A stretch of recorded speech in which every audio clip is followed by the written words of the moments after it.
What's up, football fans? Welcome back to Sports Krunch with Dkrom. I'm your host, David Cromwell, a.k.a. Dkrom, and it's hard to believe, but we are only 5 days away from the opening of NFL training camps, as on Saturday, the Vikings and Steelers report to camp for the first training camp practices of the 2015 NFL season, and we are exactly 52 days away from the opening night of the NFL season with the Steelers and the Patriots. So football season is coming quickly, folks, and that's why we have it all covered here on Sports Krunch with Dkrom. And tonight, we are going to preview the AFC South Division, and we are pleased to have on the show a very wonderful writer from ProFootballSpot.com. By the way, we already had a ProFootballSpot.com writer on a couple weeks ago in Luke Polglaze to preview the AFC West. And now we bring out one of the head honchos at ProFootballSpot.com,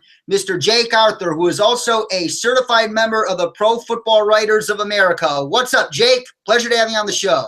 Hey, thanks for having me, man. My pleasure. And let's start out with the reigning AFC South Division champion, Indianapolis Colts. And we've pretty much been saying that for more than a decade. And that's what happens when you have a seamless quarterback transition.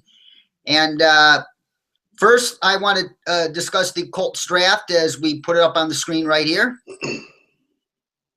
And with their first pick, for the record, the Colts are arguably my second favorite team behind the Broncos. And I really wanted them to focus on offensive line or run defense. So I was thinking Malcolm Brown, Jake Fisher would be no-brainers for them here at 29.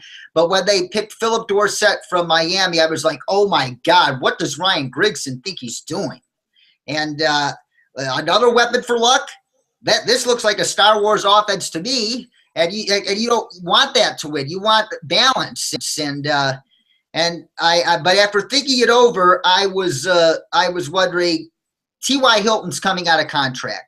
And if they're unable to re-sign him, I think this could mean something that they might not be confident in their abilities to re-sign him. And based on a recent report by Mike Chappell, a longtime Colts insider, I believe, he said that T.Y. Hilton is not going to give the Colts, not expected to give the Colts a hometown discount. So the question is, do you think Phillip Dorsett was drafted to replace T.Y. Hilton?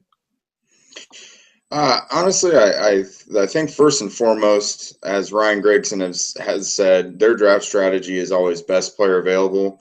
And with all the needs they had going into the first round at pick 26, for them to take a wide receiver, they no doubt that's their strategy.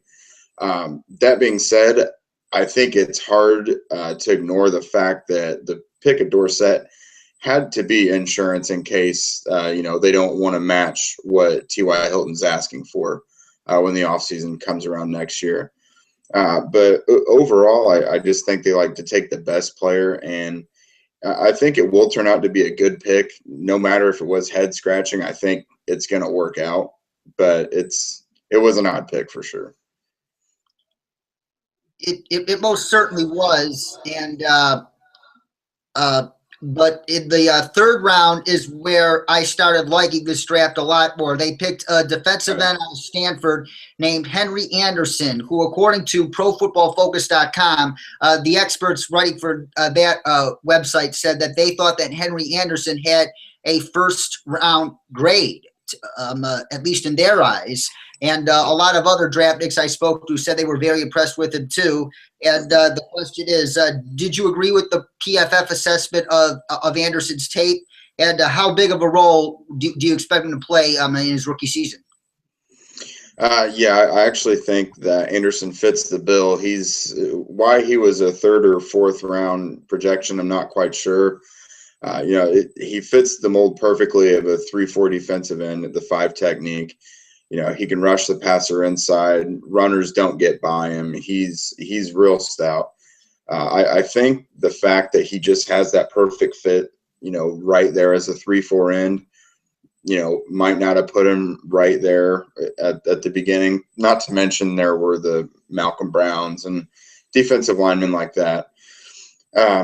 but yeah, I definitely think Anderson was a great pick, and I agree with you about that third round is when I started to really say, okay, I see what they're doing. It took longer than we wanted, but they're getting there now. Yes, indeed. And another guy they're high on is their fourth round pick at 109th overall, a safety from Central Florida, Clayton Gathers. And yes, they re-signed Mike Smith, or Mike Adams. God, Mike Adams. He played for the Broncos. I'm stupid. Mike Adams, who had a breakout year at free safety, and obviously getting rid of underachieving Laron Landry at strong safety. You got in Dwight Lowery from the Falcons as as a purpose to have a veteran body in there. But I hear they're really high on Gathers. And how realistic of a chance do you think he has of starting this season? Right after the pick was made, I wouldn't have thought that he was going to be a day one starter just because I did a good deal of research into him pre-draft, and although he's got the tools to be a really good safety, I think he was a little bit of a project, coming in. Just he has a lot of traits that Landry did, a lot of the same flaws. I prefer that Gathers has them coming into the NFL and is teachable rather than being stuck in his ways. Being an NFL veteran, hard to shake those bad habits. I did think Lowery was brought in to be, he's not the greatest, but it'll be like Adams last year, how we thought, he's just there to at least start and keep them able to survive, because the safety position was a mess leading up until they signed Lowery. It was going to be a must draft for the draft. Yes, sir. And wrapping up on the Colts draft class, they picked a running back from Mississippi State in the sixth round, I believe it was, in Josh Robinson, 5'8", 217-pound running back from Mississippi State. And yes, they picked up Frank Gore in the offseason. We'll get to him in a bit. And but Boom Herron was carried the load for most of the latter part of last season, as it became apparent that Trent Richardson wasn't going to pan out. And Ahmad Bradshaw got hurt. So and Boom Herron, as serviceable as he was, his fumble problems were like disaster. And my question is, I watched some of Robinson on film, and I think he brings more of that feistiness that Boom Herron lacks. And the Colts need that kind of feistiness, in my opinion, if they are to get to the next level and take the next step. So where do you see Robinson falling on the depth chart? Do you think there's a chance to see him supersedes Boom Herron on the depth chart at some point this season? I think at some point this season there's a definite chance of that, yeah.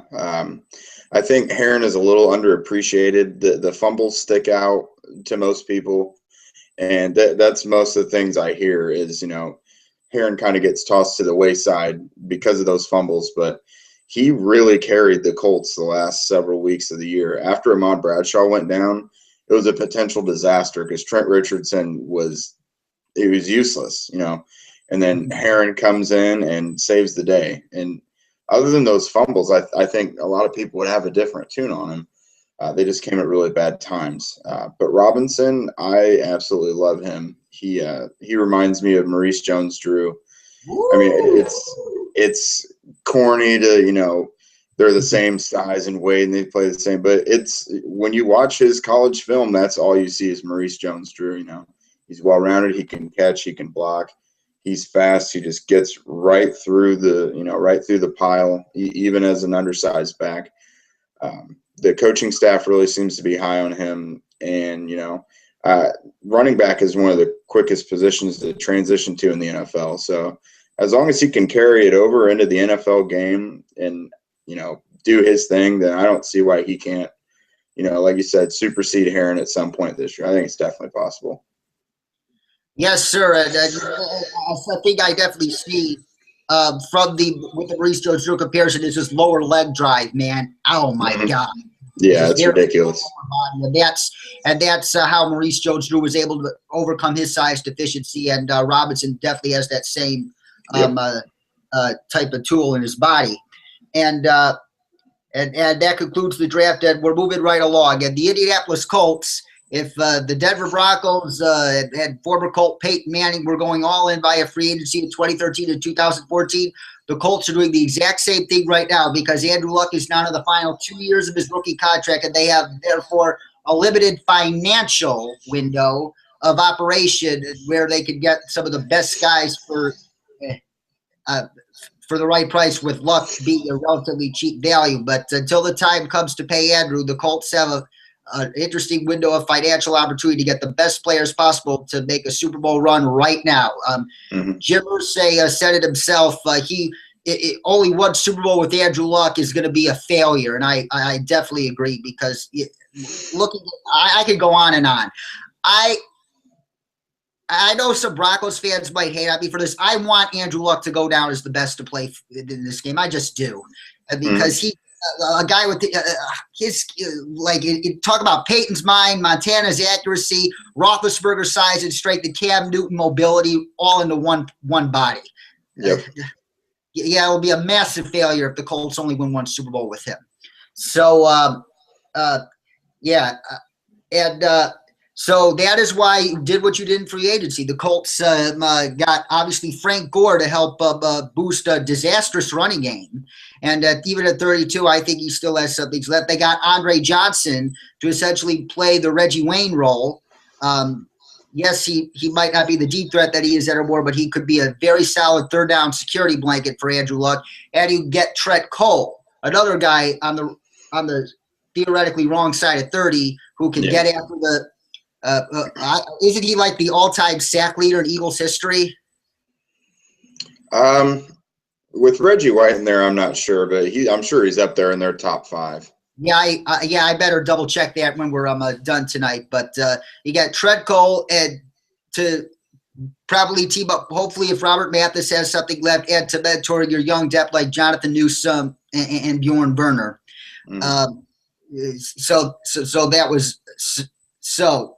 But out of those 3 guys, which one do you think do the Colts need to step up the most if they are to take that next step and reach the Super Bowl?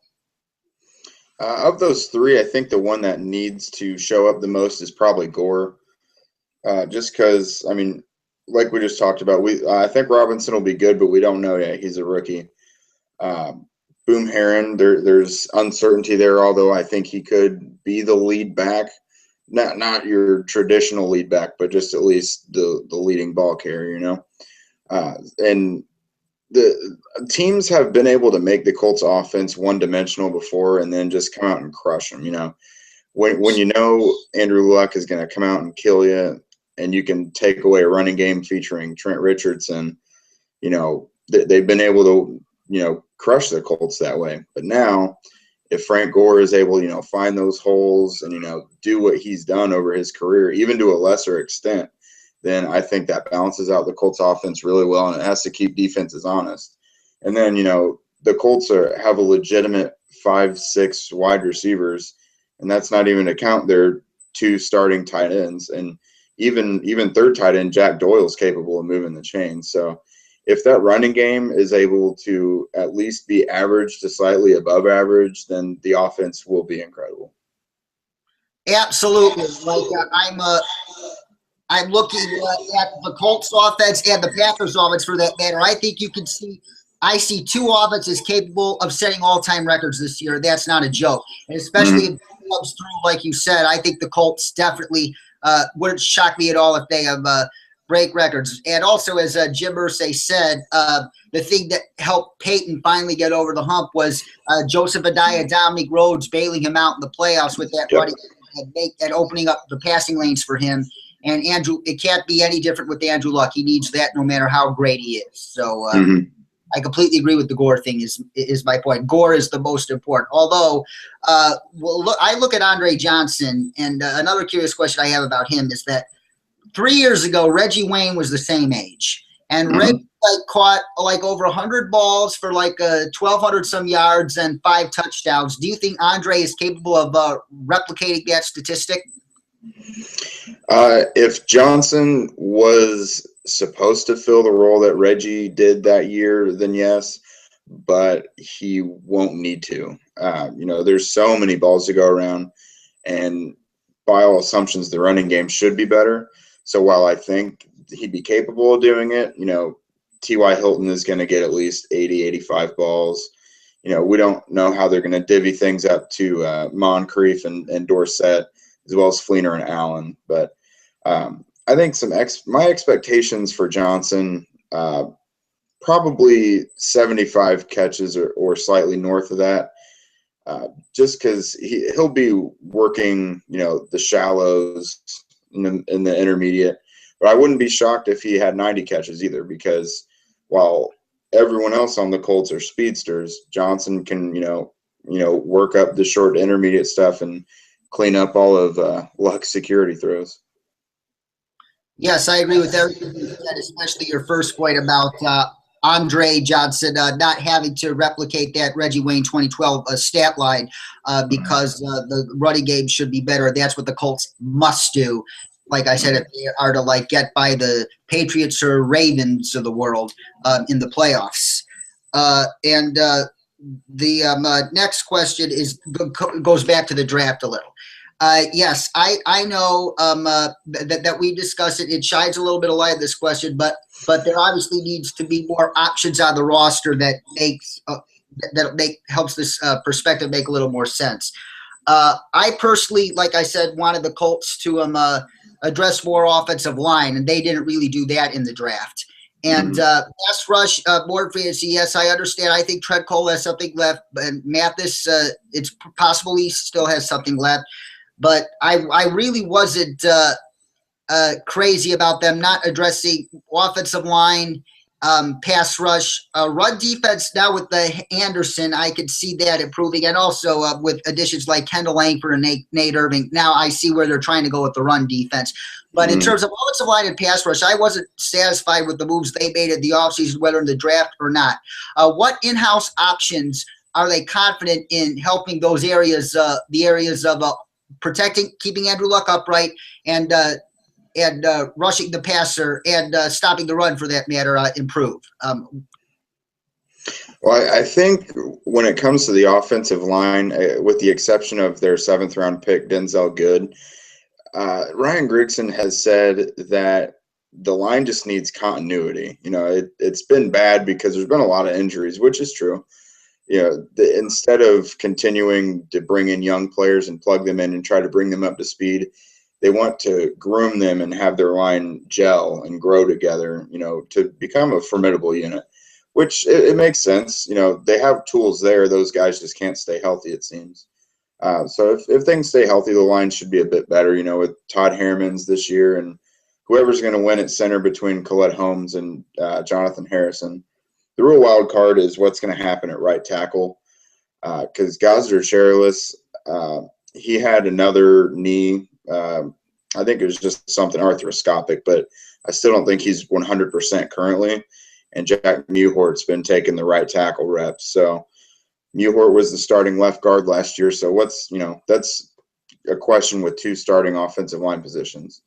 As far as a pass rush, I think they were satisfied with what they have coming off the edges. Because for all intents and purposes right now, you could pencil in Mathis and Cole as the starters. Behind them, it's pretty deep. You got Bjorn Werner, Eric Walden, and Jonathan Newsom.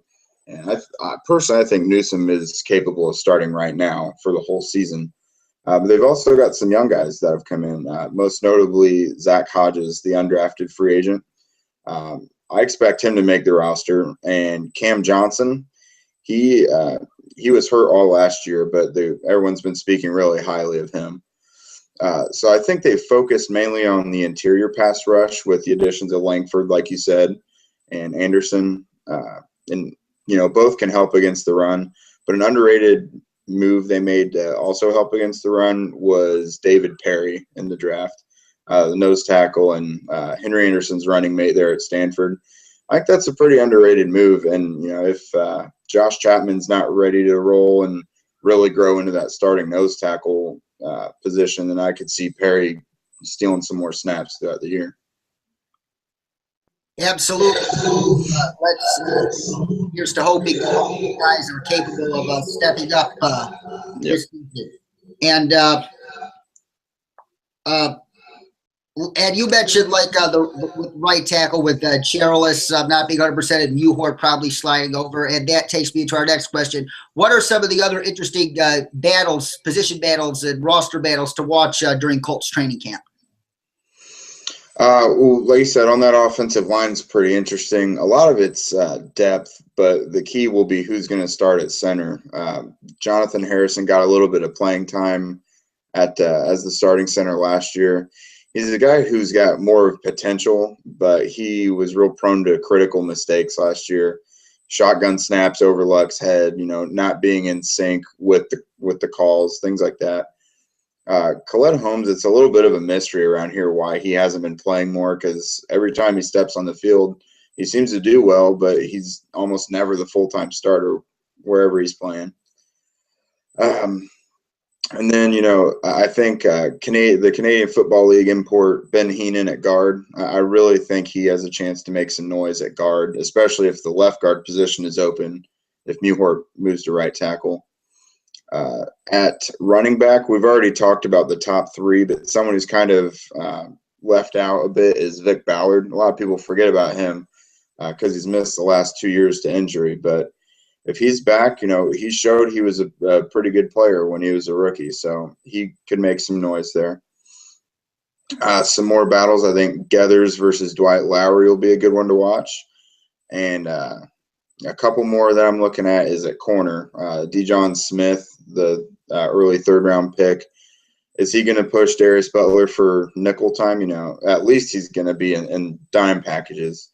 And some of the things I'm more interested in now is inside linebacker.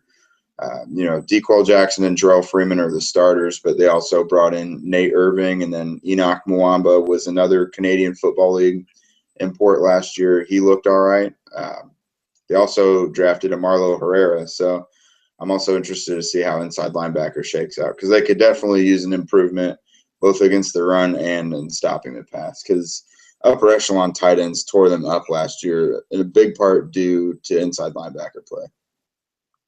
Yes, indeed. Inside linebacker is part of the linchpin of the 3-4 defense, along with the nose tackle position. So if they get improvement in that inside linebacker position, that is going to go a long way to helping them reach their next goal.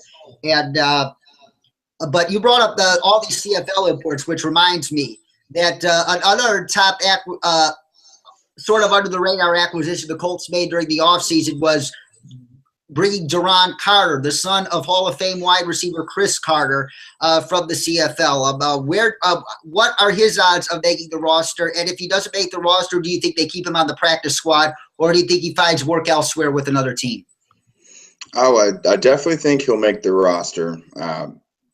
He's pretty much pitted right there with Vincent Brown and Griff Whalen for about, that fifth or sixth receiver spot.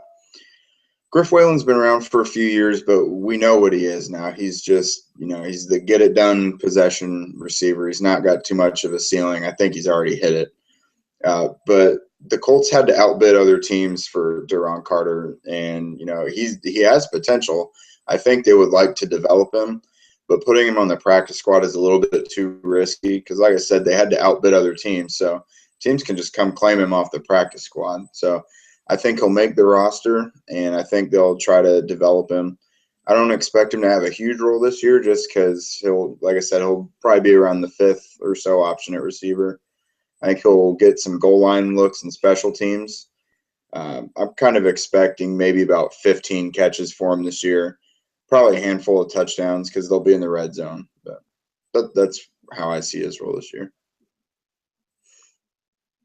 Very interesting, and he'll be a guy I'd be very interested to follow, given his bloodlines and his story coming out of the CFL. And that does it for the Colts right now. And now let's move on to arguably without an argument, the second best team in the AFC South right now, and that is the Houston Texans. And let me pull up their draft class on the screen right now. And I also thought the Texans had a very solid draft as well. And they started the first round at 16th overall. They spent their first two picks getting some much-needed help on the back end of their defense. That front is all set with J.J. Watt being the one-man wrecking ball that he is. but the back end was very suspect, has been very suspect these past 2 years. And they started in round 1 addressing that 16th overall by taking a cornerback from Wake Forest in Kevin Johnson. And Kevin Johnson,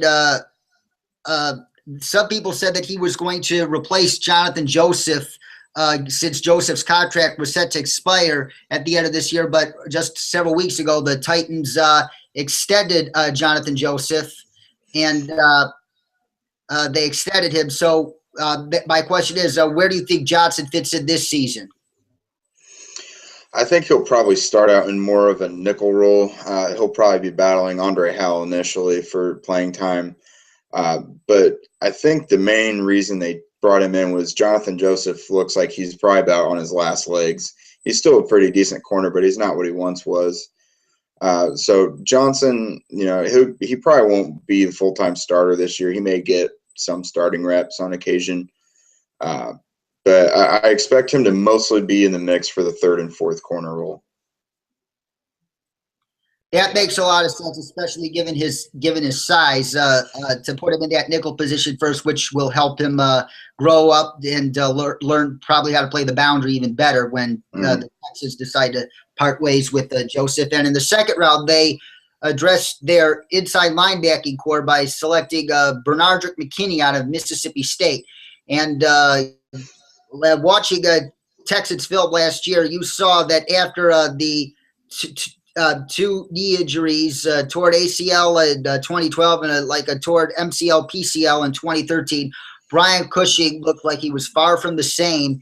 And some people are saying that he could be close to washed. So do you think McKinney, do you think he is Cushing's long-term replacement? And do you think that if Cushing doesn't show too much progress this year, do you think McKinney is going to be asked to replace him in the starting lineup sooner rather than later?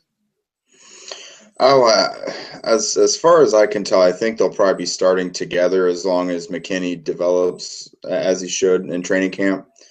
I think he could be long-term insurance if Cushing were to, kind of flake out.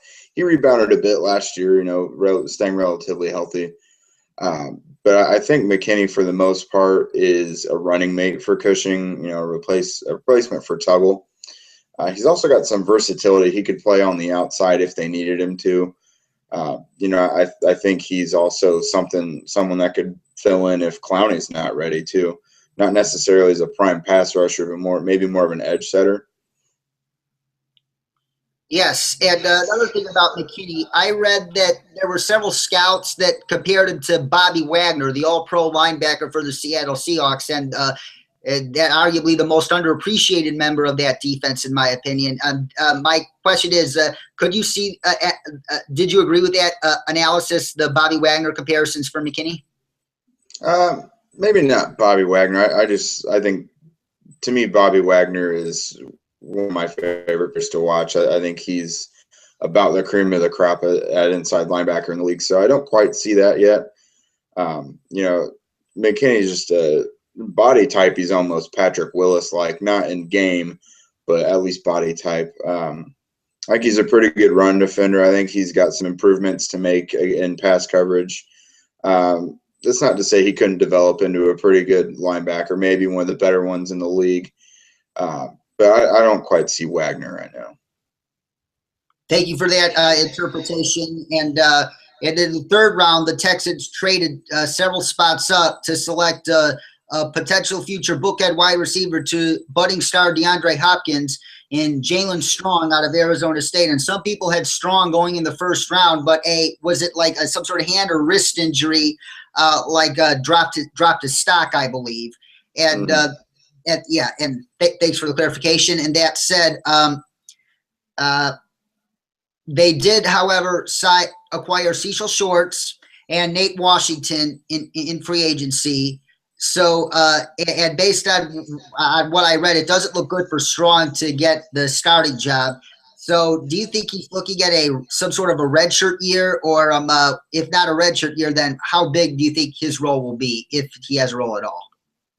I don't think it'll be a redshirt year. I just think they'll probably bring him along slowly. With having the free agent haul that they did, there's no reason to have to put Strong immediately in the starting lineup. I think he's capable of it. I think he was rated higher on my board pre-draft than I guess a lot of teams. I don't see as much of the concern with the wrist injury. Now I'm not in there with their doctors. I don't know anything about that, but he played with that wrist injury part of the time last year during the season. He came into the pre-draft. He was known for having, suspect speed, but he had, good ball skills and body control, things like that. And then he comes in the combine and improves his speed, establishes himself as a first-round lock, and then people start talking about his wrist again, and it drops him all the way to the third round. It's going to be just like Keenan Allen, where it's just dumb that he lasted that long, and he's going to find himself worthy of a first, second-round pick. But this year, playing time-wise, I'm not super confident in Cecil Shorts' durability, and Nate Washington is just getting a bit old at this point. And we've seen him play with average quarterbacks before in Tennessee, and that's not going to get any better in Houston. So those two, they're just for this year. So I don't know that Strong will be a starter per se as in the top two, but when three receiver sets come out, I expect him to have a good portion of the role in those. That would be to pay attention to as the season goes on. And we got to our next question, and you mentioned him. As some of you may know, the Houston Texans are the featured team on HBO's Hard Knocks this summer, and one of the most intriguing storylines that I will be following is the continued recovery of Jadeveon Clowney.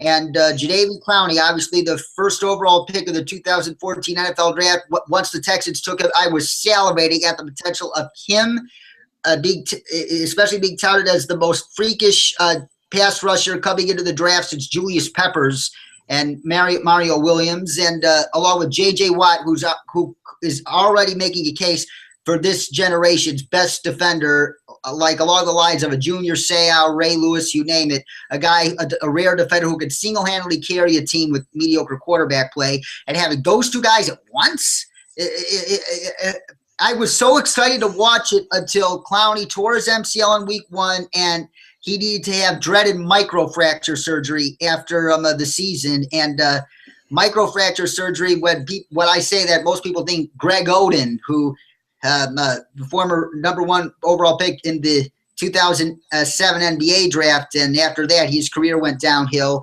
But I sure hope and pray to God that Clowney doesn't suffer that same fate. And they're still expecting a lot out of him, even post-microfracture surgery. So what do you think Jadeveon Clowney is capable of doing after microfracture surgery? Do you think he can return to his old ways? And if not, what kind of a player can he be? Unfortunately, I think that microfracture surgery is significant. I'm of the thinking that it's probably career altering for him. I was never quite sold on him due to, does this guy want to be the best? Things like that. Does he want to hone his craft to be more than an athletic player? Does he actually want to, have definition in his game? You would hope, J.J. Watt is helping him with that, trying to help him become the best. But you just don't know. And a devastating injury like that, and, there was questions pre-draft about him, about his work ethic. You just don't know if he's going to be able to turn that around. I would like to think he would, because that would be entertaining to see, especially if they line them up on the same side, J.J. Watt and Jadeveon Clowney. That'd be entertaining. If he is going to rebound and become a really successful player, I think it will probably be after this season. I think it's realistic to expect a pretty slow year, because this is essentially his rookie year coming into it, if you think about it. So bring him along slowly. There's no pressure. They don't have to bring him along right in, give him a ton of reps. I think they can bring him along slowly this year and then see what they've got in a player like him next year. I completely agree. And I also definitely remember all the questions they had about his work ethic and him being over reliant on his natural athleticism and not and is he willing to work on his technique and fundamentals and all that stuff. So I was perfectly aware of those questions, but I thought being under JJ would help him do that, and we'll see. And coming to arguably the most important issue facing the Texans right now, and another thing I'm going to watch very carefully on Hard Knocks for is the quarterback battle. Last year, despite starting 4 quarterbacks, they were able to squeak out 9 wins, a testament to obviously J.J. Watt and the head coaching job that Bill O'Brien did in his first year. But this year, it's 2 of Bill O'Brien's former pupils who were backups with Tom Brady in New England when O'Brien was the OC there. In Brian Hoyer, who they brought over in free agency from the Browns, and Ryan Mallett, who they acquired in a trade with the Patriots just last year. And so this is a 2-part question. Who do you think starts a quarterback for week 1? And on a scale of 1 to 10, this is the second part of the question, how does that starter week 1 stay under center the rest of the season? My pick would be Ryan Mallett. I just prefer his potential over what we already have seen Brian Hoyer is. We've seen a small sample size of what Mallett can do, and before he got injured last year, it was impressive. You know, he led that offense very well. He's got a big arm, which is going to go well with a couple of guys like Jalen Strong and DeAndre Hopkins. You know, they can both get downfield. No college player caught a better, boundaries back shoulder ball than Strong did, and I think Mallett could do that very well.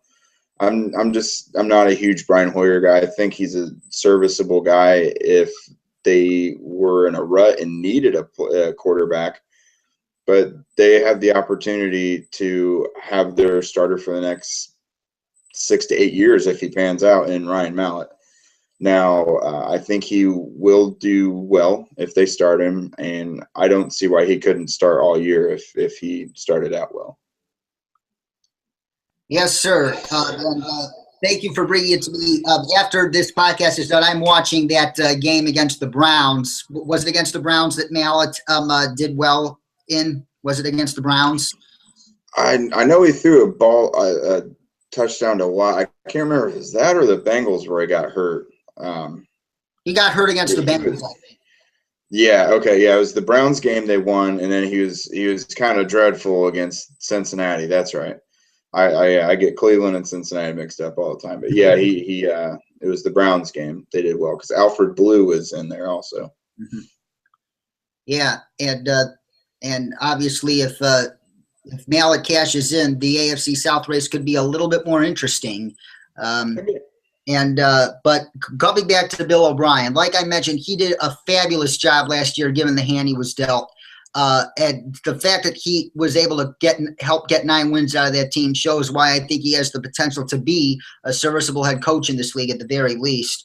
But the one thing that he got knocked for by critics was his lack of creativity and creative play design and scheming on offense. And my question is, was that mainly due to the mediocre quarterback play, or do you think he can do a better job of being more creative? And if so, what can he do to ingest a little more spice in his playbook? I think that was a good portion, can be accredited to the quarterback situation because vanilla offenses kind of follow Ryan Fitzpatrick, Houston's quarterback last year. And then when he got hurt, it was a mix of Tom Savage and Mallett and even Case Keenum. So when he's got his quarterback in place, even at Penn State with I think he had Christian Hackenberg. But I think he was a freshman at the time, but he was even able to do a little bit with Hackenberg. And then, of course, in New England. So I think he's willing to open it up a little bit when he's confident in his quarterback that they can actually execute that more wide open offense. That's entirely possible. And if, like you said, now pans out, he could throw a lot more wrinkles into the playbook. And the final question I have about the Texans: any other training camp battles you think that we didn't cover for the Texans? Something I'm interested in is the safety battle. It's maybe not so much of a battle, but I'm looking at Stevie Brown getting back in there and seeing if he can duplicate what he did with the Giants a few years ago. I believe he led the league in forced takeaways. Tight end is something interesting to look at. Is C.J. Fedorowicz going to make a second-year jump, or is he just average, and is he going to have bad hands like he showed last year? I think a lot of people want to see if Vince Wilfork is going to finally rub off on Lewis Nix. Nix was capable of being a first-round pick if not for some minor injuries. So he pretty much did nothing last year. It'd be nice to see him be productive and be the nose tackle of the future that they need after Wilfork. Absolutely, and that was one of the primary goals of bringing Wilfork in, was to help Lewis Nix continue his development, because he is the ideal 3-4 nose tackle fit in the Cornell defense. But you just took me to one brief final question on the Texans before we move on to the Jaguars. Do you think Vince Wilfork has a productive season left in him to justify the investment the Texans made? Yeah, I think he can be a slightly above average nose tackle just based on knowledge and experience alone. I don't think it's going to be easy to push him around or anything. I think if anything, he can occupy blockers and open up gaps for McKinney and Cushing to shoot through. Most definitely. And now moving on to the Jacksonville Jaguars, who, in my opinion, are kind of in a make-or-break season. And I thought they had a very solid draft themselves. And they started in the first round by picking the guy who they thought would fill the ever so important Leo defensive end role in the Gus Bradley scheme, and Dante Fowler Jr. out of Florida. And some people had him as the best player in the draft, even ahead of Leonard Williams. But unfortunately, we won't get to see Fowler this year after suffering that torn ACL in rookie minicamp. I don't mean to put lipstick on a pig here, but do you think that it's sort of kind of a blessing in disguise that this injury occurred in May out of all months, giving him more than a year to recover in time for the 2016 season? And do you think that gives him enough time to be at full strength come 2016? I guess if you're going to find a silver lining in it, you could put it there that it happened, right in the first practice, and that unless there's a complication, he should be more than ready for, day one of next year's mini camps. And something a lot of people don't think about is, just because they're physically not on the field, they're there in the, they're in the classrooms there at the facility. So, he'll be picking up the mental reps, as they say, although he can't actually gain actual mental game experience. But I think he should be able to hit the ground running, after maybe knocking a little rust off heading into next year's offseason programs. Yes, sir. And in the second round, they picked a guy to be the lead dog back that they've been looking for since Maurice Jones-Drew suffered that Lisfranc injury in 2012. And they picked T.J. Yeldon out of Alabama. And I personally was a big fan of Yeldon in college. I really loved watching him his freshman year as he shared the role with Eddie Lacy on that national championship team. And I still believe he could be a fine pro, but there was a lot of doubters saying that that he wouldn't be successful in the NFL. And some people say, oh, this is Trent Richardson all over again. And some people have hope that he's going to be as successful as Eddie Lacy. And the question is, what is your opinion of T.J. Yeldon? And do you think that career-wise he's going to be a bust like T-Rich, success like Lacy, or somewhere in the middle? I think he'll be pretty successful. At first, I kind of questioned the pick, not about running back, but being Yeldon, just because they probably could have got him around later. But when I really thought about it, he fits what they're going to do. Denard Robinson is going to be more of the, scat back type of player. But, they want a bruiser, and they built a pretty damn good offensive line this offseason, and now they have their between the tackles back that they wanted. And so I'm all for it now. I think Yeldon fell into a really good situation there in Jacksonville. They have one of the league's best centers now in Stefan Wisniewski. Brandon Linder was, one of the top offensive guards as a rookie last year. They have Jeremy Parnell now at right tackle. You would like to think Luke Jokel will take the next step in his development. He missed some time early in his career to an Achilles injury, so he's still relatively young as well. Zane Beadles, luckily for them, has looked better than he had the past couple years. And even after that, they got even more insurance at guard with A.J. Cann. So I think all that taken into account, I think that's given Yeldon a really good opportunity there.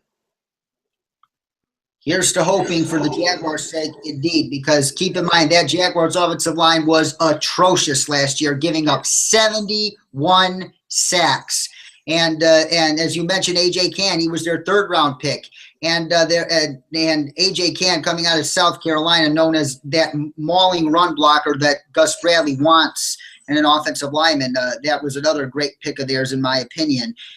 But there were some reports saying that, yes, you say Beadles was better than he was in Denver, probably because playing without Peyton Manning, it played his strengths were as a run blocker because Zane's not the best pass protector in the world. But some people say that a lot of the coaches at Jacksonville like Cann so much better than Beadles that it's possible that Beadles and his hefty $30 million salary could be put on the chopping block if Cann outplays him in training camp. Have you heard that? Early on in the offseason programs, I'd heard that Cann was getting the upper hand on Beadles. I think it was just a vulnerable position, though, because, they had the hot new rookie coming in to replace, kind of the sputtering veteran. But now, the veteran's caught up, and, there's no reason to start Cann over Beadles if Beadles actually is improved. And the new offensive line, formations under new offensive line coach Doug Marrone, that's going to help a bit. They're really thinking that he's going to do some magic with that offensive line. So that should help Beadles quite a bit. And if not, maybe Cann is ready to step in. But I think they are ready to roll with Beadles right now unless they find some big reason to replace him with Cann. Thank you for that clarification. And you also mentioned Doug Marrone. Doug Marrone was the brains behind those Saints offensive lines that helped Drew Brees get to win his first Super Bowl. And the Jaguars are really hoping that he could get that offensive line on track to help Blake Bortles take the next step in his development. And the Jaguars in rounds 5 and 6 also, I think, got two potential steals. Starting in round 5, they drafted Rashad Greene, a wide receiver from Florida State, who was essentially Jameis Winston's baby blanket these past couple of seasons. Yet what made the pick interesting was I like the value, but they already have 3 promising young receivers on their roster, and Allen Robinson and Marquise Lee and Allen Hurns. And do you think he has a chance to supersede any of them on the pecking order? Not this year, no. I think that would primarily happen if they were to lose one of them in free agency or a trade. I think with having 4 young wide receivers like that could become all very good, it can drive one of them, it could drive their trade value up. I'm just like you there. I love the value, but I'm not sure that was quite the right move to make. Ace Sanders wasn't the best receiver in the world, but they also had Ace Sanders there, and they just released him this weekend. But my thing is, are they really going to be able to keep all 4 of them happy? They're all young, second or first year players. They still have 3-4 years left to go with that group. Are they going to keep all of them happy to be able to bring them back for a second contract? I mean, it's convenient and helpful for the team now, but they might have a slight headache with it here in a few years. They sure might, but one of them is definitely going to have to be an odd man out when they come up for contract renewal. And in the sixth round, they got another potential steal in Ohio State defensive tackle Michael Bennett. No relation to the Michael Bennett on the Seattle Seahawks, folks. And Michael Bennett. Now, this guy is interesting. A lot of guys early on last season in the fall had Bennett as a first-round talent. But due to a shaky regular season, his draft stock slipped a bit, but he had a pretty solid playoff season in the two bowl games that Ohio State played on their way to the national championship. But the fact that he fell so far to the sixth round shocked many pundits. Why do you think he fell so far, and what did the Jaguars potentially get in Michael Bennett? Well, I can't justify him falling all the way down near the bottom of the draft, but I would have to say the reason why would probably be his motor. He tends to take plays off, and he's not got the highest motor, although when he's on, he is great. And he, if he always played with that motor, he probably would have been a first-round pick. But like my colleague at Pro Football Spot, Matt Danley, says, he's awesome, but he just takes those plays off, and that's the only thing you worry about with him. So luckily for them, though, he seems to be doing the right things. You would hope a rookie in his first offseason would. But he's getting pretty rave reviews coming out of Jacksonville so far. Yes, and if I believe there is any defensive coach who is going to get the absolute max out of him, it is Gus Bradley, and we'll get to him in just a little bit. And but moving on away from the Jaguars drafted to their biggest question of the year, and it surrounds second-year quarterback Blake Bortles. Blake Bortles last season had the lowest passer rating in the NFL, 11 touchdowns, 17 interceptions. But from what I hear, they are super confident that he is going to make the requisite second-year leap. And after watching his film as a rookie last year, I'm like, God, I don't see what makes him so confident. What do you think makes them confident in Blake Bortles? And what do you think Blake Bortles has to do, aside from cutting down his interception total, obviously? What else does he need to do in order to make that second-year leap? Well, I think a lot of Blake's issues are mechanics, and it makes sense because Jacksonville originally wanted to fall back on Chad Henne all year last year and groom Bortles, but he was thrown into a fire a little too early just because of how bad the Jaguars' offense was. So Bortles looks like what many people thought he was going to be coming in, a project. But because he started all year last year, he has higher expectations, of course, and, like he should. With the mechanics, I think he needs to kind of slow it down, set his feet a little more. He tends to have some wild passes. I think something else that will help him will be, with Marrone, you got Greg Olsen coming in to help coach up the offense.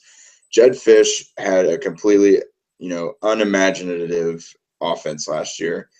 If you watch very many Oakland games, it's kind of like what David Carr did, very low yards per attempt, just real boring vanilla offense. I think they need to take the chains off of Bortles this year. He might be a little erratic at times, but they gave him weapons. They gave him the offensive line and the running back. Let's roll. I don't see why he can't, go out. I expect his numbers to level off a little better to maybe closer to 20 touchdowns and 15 interceptions. I think he will throw more touchdowns and picks this year. But, that offensive line should be better, and he shouldn't be getting sacked 70 times this year, like you said. But I think there's cause for optimism. I don't think he's the next Peyton or Tom Brady or Breeze or anything like that. I think he can be one of the league's average to, maybe top 10 to 15 quarterbacks, but I don't see him being one of the league's best. Not this year, but, in general for his career. Yeah, that's a fair expectation. And you mentioned the weapons that they brought in, and then the big fish they brought in was via free agency and bringing in Julius Thomas from the Denver Broncos. And yes, Julius flashed some brilliance with Peyton Manning, but last year, I can tell you this firsthand as a Broncos fan, but it was also the consensus among many NFL film gurus that his weaknesses were exposed big time. Him being like a guy who could barely block, and a guy whose main role is like he only comes alive basically in the red zone. Like he's very limited in between the 20s, according to many scouts and observers.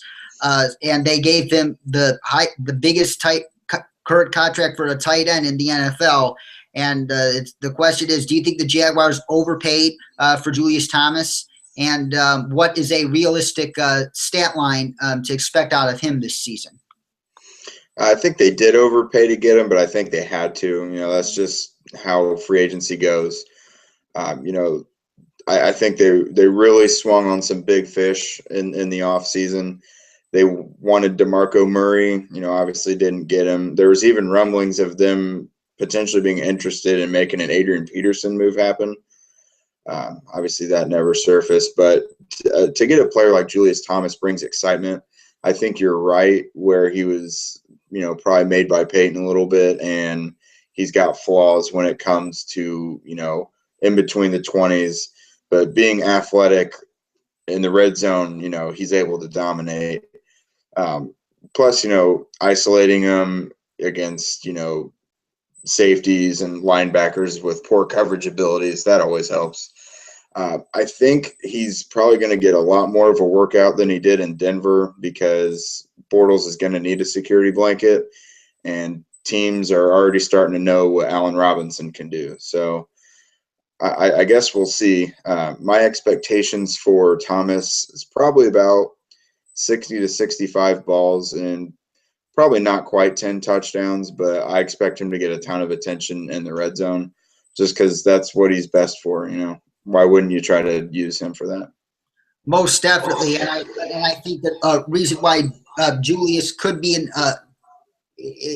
one way, well, not in terms of quarterbacking, but schematically, why I think he could be in better shape last year is because they re-signed Mercedes Lewis, and Mercedes Lewis will take care of the blocking, and they can flex Julius out wide and put him one-on-one in those advantageous matchups, as you suggested. And you also mentioned Allen Robinson. Allen Robinson was tearing apart the OTAs for the Jaguars, and he was on his way to a stellar rookie season last year, was catching balls left and right all week until injury sidelined him for the remainder of the season. And they were comparing him to Brandon Marshall. So with Julius Thomas and Allen Robinson, those are two twin towers, apparently, that Blake Bortles can go to in the red zone. Don't you think so? Oh, absolutely. Robinson has a lot of body control and athleticism. He can high point a ball. And, one of his best features is run after the catch. He's very athletic and powerful, just like Brandon Marshall was, younger in his career, like you said. I really like Robinson a lot. And as long as he stays healthy, I think he's going to have a breakout year. I believe he will too, given the brilliance he showed last season when that Jaguars offense was in disarray. That offense, like I said, should only get better. And moving on to the defensive side of the ball, which is where the Jaguars have made their mark to stay competitive in games these past couple years. And the guy who obviously came out of the blue for them last year was Senorrick Marks, who had arguably a Pro Bowl season from the defensive tackle position. But he unfortunately tore his ACL in the final game of the season. And my question is, how is his recovery coming along at the moment, and when do the Jaguars expect him back on the field? From what I've seen, I think he is right on schedule and doing well in his recovery. Since it happened so late in the season, I wouldn't expect him to, be full bore right away. They have options with Michael Bennett, and if they want to slide Jared Odrick inside, even though I think they want to use him, more all over, slightly outside. I think they'll maybe take it slow with him too, just because they need him because he's one of the best interior pass rushers in the league. But, he's their best defensive player. They don't need to risk it. So he doesn't have to have a full starting role right away. I'm sure he will, but he can have plenty of rotation coming in for him. Most definitely. And speaking of that, let's discuss some of the Jaguars training camp battles, starting with the battle that intrigues me personally, like who is going to pick up the slack of that Leo role with Dante Fowler out for the season. So let's discuss the training camp battle, starting with the Leo position. I think they've got a few options there, some mostly young guys, Andre Branch, Chris Smith, Ryan Davis, guys like that. But I think you're going to see a lot of rotations all over the line. They've got Tyson Alualu and Ziggy Hood is in there. Like I mentioned before, Jared Odrick. I think it's going to be a complete team effort. I don't think you're going to see necessarily, or not to mention Chris Clemens, former Seahawk. I think you're going to see a complete team effort. I don't think it's going to be necessarily any one guy getting a huge role in that place.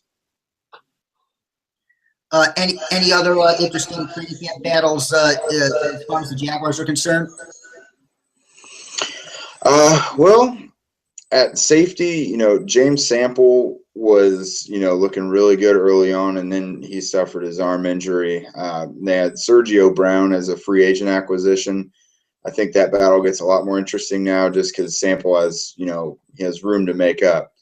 Cornerback is probably my most intriguing battle. Dwayne Gratz, Demetrius McCray, Aaron Colvin, Devon House. How does that order shake out? Devon House is new to the team, but the other three have all, they've shown the coaching staff something.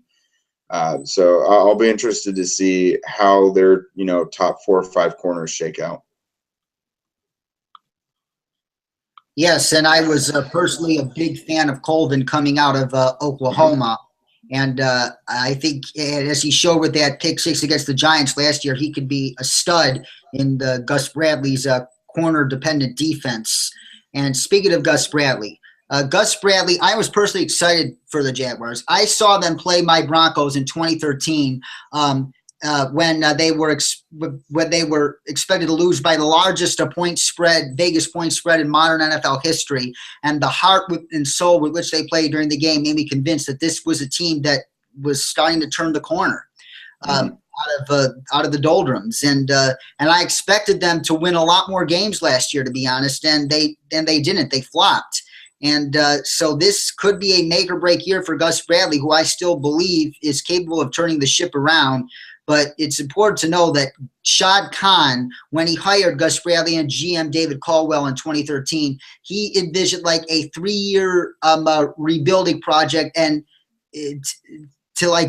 after 3 years he would know whether or not they were on the right track. So the word has it that if they don't win more games, that Bradley and Caldwell could be out of town. So my question is, fill in this blank.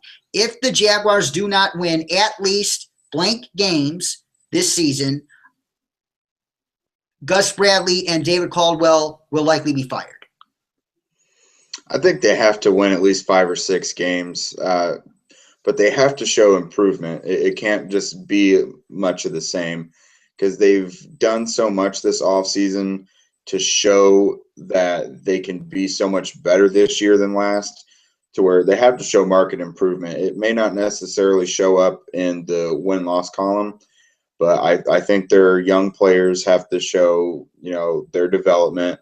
I think Gus Bradley's attitude has to continue to run through the team, because he doesn't seem like one of those just bland, lame duck coaches. He's enthusiastic, and that rubs off on players. I think enthusiasm has to stay in that organization. I really don't think their jobs are in that much trouble unless they do just, kind of flop once again this year, but I don't see that happening. Neither do I. Gus Bradley is way too bright a football mind, in my opinion, to let that happen. And moving on to a team where I think the coach and GM are in infinitely more trouble than the Jaguars, the Tennessee Titans. And looking at the Titans, I would say that this is the worst team in the National Football League from top to bottom. like this is a team in disarray on the verge of an ownership change. You got a ho-hum GM and Ted Wisenhunt, a guy who did have some success in his previous stop at Arizona and as offensive coordinator of Chargers in 2013 and resurrecting Phillip Rivers' career. But it's just a mess from top to bottom. And their draft reflected the sense of urgency. Like Rustin Webster, the GM, and Ken Wisenhunt know that if they don't make satisfactory improvement this year, they're probably out the door. And they started rolling the dice by taking the 2014 Heisman Trophy winner, Marcus Mariota, at the second pick, despite all the rumors that they would trade out of that pick with the Eagles or Chargers to get more in return. And there is one big issue with Mariota right now, and it is the holdup over his rookie contract. He hasn't signed his rookie contract yet due to debate about offset language. And before we get further into the question, will you mind explaining to our listeners what exactly offset language is in an NFL contract? Honestly, I'm not extremely well versed in it, but my understanding is it's just it's language put in there to protect the team. And basically, the Titans' argument is, yes, of course they need Mariota in there, but they've said they do this with all their rookie contracts, and it's just a way to protect them from any shortcomings from the rookie side. I'm not exactly sure specifically what instances they're envisioning to need that for, but they're sticking to their guns. I think one side has to give soon because training camp is about to start. So that contract's got to get done. Yes, it sure does. And from what I heard, offset language is basically the team wanting to protect itself in case Mariota stinks up the place and they have to release him, and that'll prevent them from picking up the tab if he gets picked up by another team. So I think that's what they're fighting about. And you pretty much filled in the blank there, but I just wanted to fill in the remaining blanks on the offset language. And so you think he signs pretty soon, correct? You would think so. That you don't want your rookie quarterback who, if you're the coach and GM, you don't want your rookie quarterback who his performance, kind of has your job on the line. You want him in there. I honestly don't think the team will give. I think it'll probably be Mariota's side that'll give because, Mariota does have a bust factor to him just being from such a scheme difference. I don't think he'll bust, but there's a possibility there. But Mariota's side will want to get him into camp. But if Tennessee, set in their ways and says that they do that for other rookie contracts, I don't see them giving up on that. You could very well be right. We shall see within the next several days how that unfolds. And you mentioned that you don't think Mariota is going to bust, but he does have that bust factor given the fact that he is a spread option quarterback from a typical college offense at Oregon. And I wasn't personally a big fan of Mariota's NFL prospects because based on my taste, I like pocket quarterbacks more than anybody. And you can't discount Mariota's talent and athleticism, but I am very worried about his ability to translate into the NFL. But you said you don't think he'll bust. How successful do you think he'll be in the NFL, and why do you think he'll get that level of success? I like the head on his shoulders most of everything, and I don't think he'll have to be completely reliant on his legs.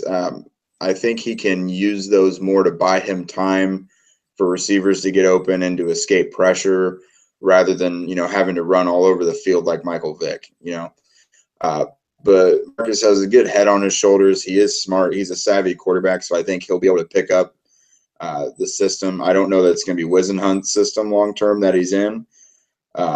He will have a learning curve. It's just, even though he's smart, he has a drastically different scheme to change into. But I think because he's a smart quarterback, he just happens to be blessed with really good athletic ability. It's not his fault, and that's what he was asked to do at Oregon. So I've seen a lot of good things from him. you can kind of pick apart some things in his film where you're saying, if he was a pocket quarterback, he'd probably still do that well, even though he's doing all this running around and quick reads and getting rid of the ball quickly without going through much progression, things like that. Yes, and I got it. Skipped my mind. Let's move on to their pick of the second round, which was another roll of the dice. A receiver who many people thought was the most naturally talented wide receiver prospect coming into the league since Calvin Johnson, out of all people. But due to his off-the-field behavior, he was dropped out of the football program at Missouri and spent last year at the University of Oklahoma, essentially redshirting Dorial Green-Beckham. And, with that aside, today we just learned, and I'm sure you heard the news about Justin Hunter, their other wide receiver, who was recently arrested in Virginia for on assault charges for a fight he had with somebody in a bar. And and Hunter had a lot of red flags even before this. And given that this incident has just happened, do you think we see a lot more of Dorial Green-Beckham on the field this season now that Hunter's gotten himself into trouble again? I do. I know Green-Beckham is rusty. He hasn't played football in over a year now since he didn't play at Oklahoma at all. And he never quite had the mental and mechanic part of it down before then. But I'm not sure how much the coaching staff was in love with Hunter, and this may be the excuse they need to go ahead and just get DGB up the depth chart now. That said, he can't just go there right now. He has to show that he's ready to hit the field. He has to be able to run some routes and everything. He's not going to run a real crisp route tree right now, but I think with his athletic ability and speed, he'll be able to win plenty of matchups. So I think that's going to get him by for the most part. I've been thinking he'll probably have a somewhat lighter version of what Kelvin Benjamin did last year, because they were somewhat similar players, big athletic guys who can win just because they're more physically gifted than their opponent, but they weren't the most mechanically sound receivers quite yet. I think that's probably going to be mostly what happens for Beckham this year. Yes, sir. And in the third round, they selected an offensive lineman, an offensive guard or offensive tackle from Utah named Jeremiah Poutasi. And a lot of people are saying that he is in the mix to start at right tackle. Based on what you've read recently, where is he right now in the battle? Is he the front runner, or does he have ground to make up on his opposition for that job? Yeah, I think he's got some room to grow into that. The Titans let Michael Orr walk, but they essentially traded for Byron Bell from the Panthers. And they also had Byron Stingley around. It's just a lot of mediocrity over there at right tackle. And I don't think Poutasi was a very good right tackle prospect to begin with. I think he's a better fit for guard. But they brought in a couple other guards with rookie free agents and things like that. So I'm not quite sure what their plan is. Poutasi could prove us wrong and be a good right tackle prospect. But right now, to answer your question, I think he's got some ground to make up on his veteran counterparts. Yeah, and you mentioned Poutasi being a better fit at guard, and Andy Levitre, who they signed to a mega contract a couple of seasons ago, has grossly underperformed the contract. Do you think it's possible that they draft Poutasi to potentially replace Levitre if he continues to underperform? I think he could, but they've got a lot of time and money invested in Levitre. He could be on the chopping block if he doesn't shape up. But I just don't know that it's Poutasi that's the best fit to specifically go to left guard to replace Levitre. If they maybe wanted to shift Warmack over to left guard and try Poutasi at right, they could. But they've also got Josu Matthias in the mix, and they brought in another rookie as well. So I just didn't love the Poutasi pick in general, especially not in the third round. Maybe if they forced it, he could be in the mix at guard to start if they don't think Levitra is good enough. But to me, he wouldn't be my pick, I don't think. Yeah, and speaking of bad Titans draft picks, so far Bishop Sankey has turned out to be a bad draft pick after running for an ugly 560-some yards his rookie year, and I believe averaging under 4 yards a clip. And so that's why the 5th round they selected a running back from Minnesota named David Cobb, who really shined at the Senior Bowl.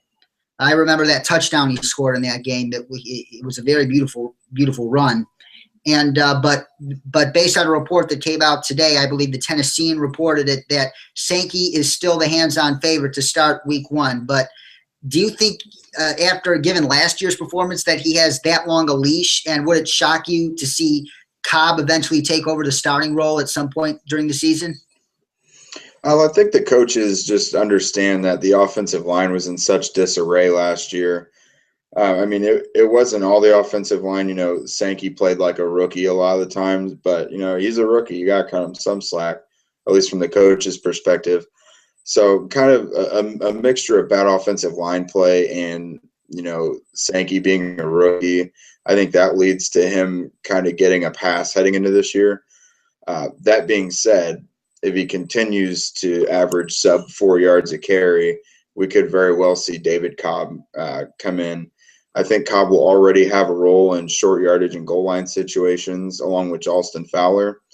And if Cobb is looking good in those situations and Sankey is struggling, I wouldn't be surprised to see Cobb get the starting nod. Yes, sir. And you mentioned Alston Fowler, who they drafted in the 4th round with the 108th overall pick.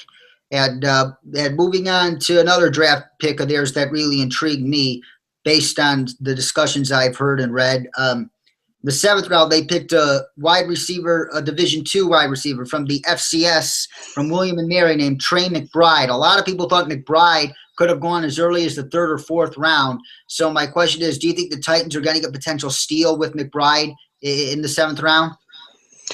They very well could. Ideally, you know, they're kind of stacked at receiver unless they let Hunter go, because they've also got Hakeem Nicks there towards the bottom of the depth chart, along with they brought in Harry Douglas as well to go with Kendall Wright. So they're kind of loaded right now on paper. It's a little risky to put him on the practice squad because he shouldn't have even been a 7th round pick to begin with. So you would think another team would probably scoop him up. But if he gets playing time this year, which he could, then I think he could definitely be a steal. He was a pretty good mid to late round prospect of mine that I was looking at pre-draft.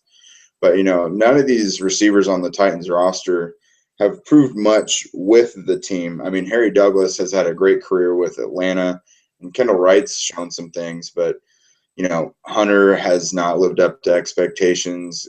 Green Beckham is a rookie, and Hakeem Nicks has fallen off the past couple of years. So, I mean, the recipe's there for McBride to shoot up the depth chart, but he's got a lot of, you know, he's pretty low in the pecking order at the moment. You know, we still got entirety of camp to unravel. Yes, sir. And you mentioned the struggles of the Titans offensive line, which brings us to our next question.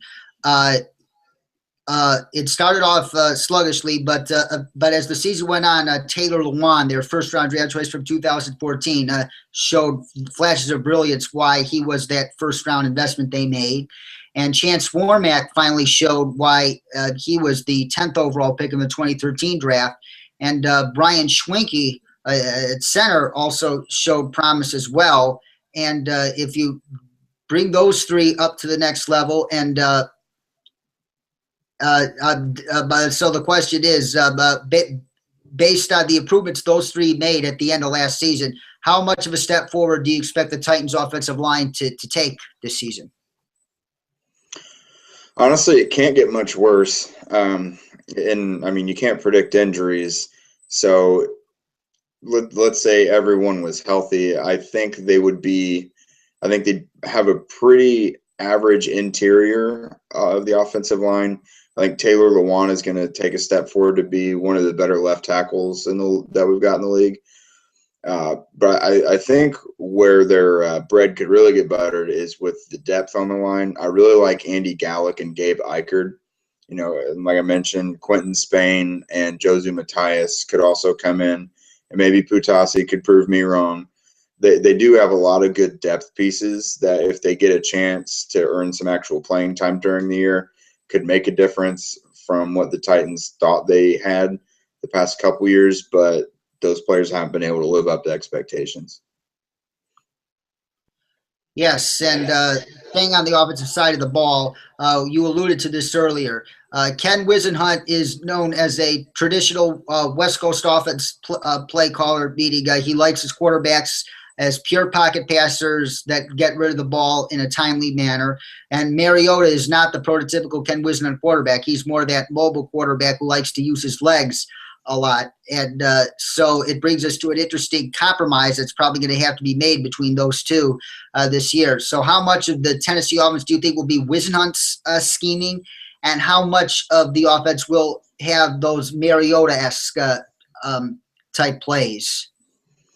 I think primarily it's going to be what Whisenhunt wants. I think it's going to be mostly cut from his cloth. You know, I don't think they brought in Mariota to, you know, conform to him and, you know, do a bunch of spread tactics and, you know, run the option and things like that. I think they wanted to see how much they could conform him into being a successful pocket passer with the ability to escape, you know, climb the pocket, have pocket presence, and actually buy time for his receivers to get open. Now, that's not to say he's not going to run and have some designed runs. I think that would be, you know, I don't think that would be smart for them to ignore his athletic ability. But I think the majority of the yards that he's going to pick up on the ground are going to come from him escaping the pocket from passing plays. Yes, makes sense. And he's going to obviously learn how to have to do that in order to be a successful quarterback at the pro level. And now let's before we move out of the defense, just a very quick question to answer very briefly.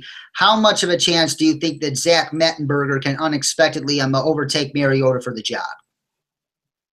I think there's no chance. I think a good portion of drafting Mariota was to buy the current regime more time in Tennessee. And, you know, I like Mettenberger a great deal, but they just invested a lot and put a lot of eggs in Mariota's basket. I really don't see much of a chance at all of Mettenberger getting starting playing time this year if Mariota's healthy. Makes sense. If you draft a quarterback second overall, don't redshirt him playing.